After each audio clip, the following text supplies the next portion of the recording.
You know, my colleagues on the other side say that you inherited a mess at the border.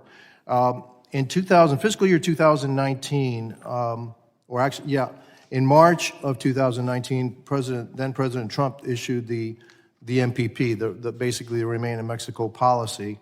And in that year, there were 977,000 encounters, according to my numbers anyway.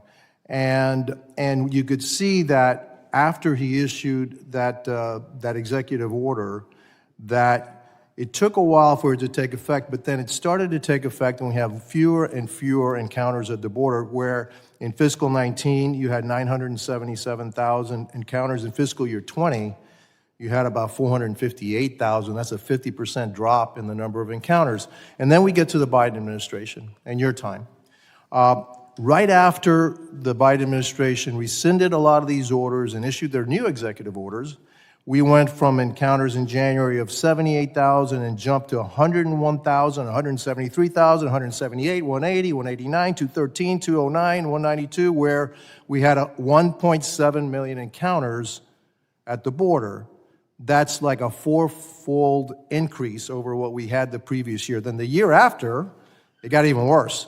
So that we're at 2.3 million encounters in fiscal year 2022. Now, in light of this, have you advised the president to change his policies at all? Congressman, I don't think it's appropriate for me to speak of the deliberative process, but let me say this, that the challenge at the border year to year is the function of many different factors. So, for example— No, sir, I'm asking you, it's not about, I'm asking you, have you advised him that to change his policies, and you refuse to answer that? I understand that, fair enough, okay? And so, these numbers reflect abject failure at the border. And so somebody has to take responsibility for it, and since I guess you and he don't talk, or maybe if you do, you haven't been very effective at changing policy, then maybe we need a new Secretary of Homeland Security. And with that, I yield back. Thank you.